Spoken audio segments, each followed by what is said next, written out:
Owámniyomni. My name is Barry Hand. I'm the program director for Wamnú Okhódayapi. Pidamaya, thank you for joining us for this Lifeways video series. From traditional cooking to the role water plays in our everyday life to our traditional games and how they connect our generations from long ago to today. Continuing the legacy of our ancestors while honoring the land and traditions that sustain us.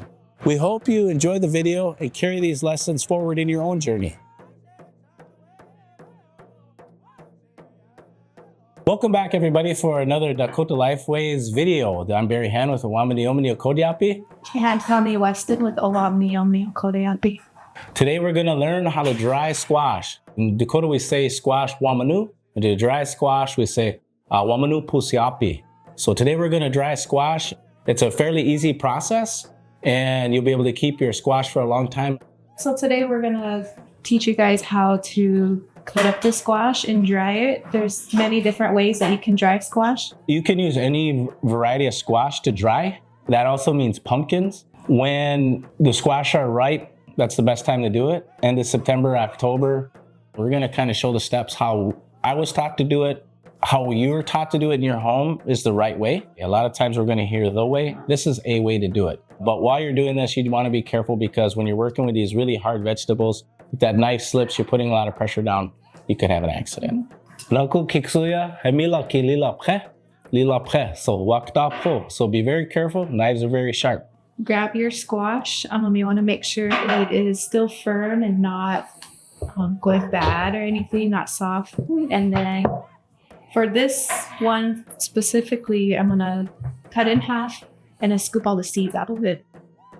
One thing you can do with the seeds once you're done cutting the squash is you can dry them, so that way you can grow them for the next planting season. Or you're going to roast them so you can have a snack, or you can put them in different salads and soups and they're like it. So you want to separate like the membrane from the seed. And then you can compost them. So you kind of wash the seeds off and then put some kind of oil, whatever you got laying around, and some salt and pepper. You don't got to get, you can add stuff to it like paprika or whatever you like. But you know, when you do salt and pepper, it's kind of the base. And then you want to spread them out. And then you want to, I don't want to say how long you want to cook them for. You got to keep an eye on them. Once they start to dry out and they start to look golden brown, you just pull them out, let them dry, and they're ready to go. When you do stuff like this, you want to do your best not to waste. A lot of times these end up in the trash. These squash seeds are just like pumpkin seeds. They taste the exact same way. Super good, a lot of vitamins. So there's many different ways that you could cut your squash and dry them. Have just round circles to do that. Or you could just slice it, whatever way is more convenient. Another way a lot of people like to do is a spiral cut. And that's basically cutting it at an angle. Now that it's all cut in spiral, we're going to use just a dowel through.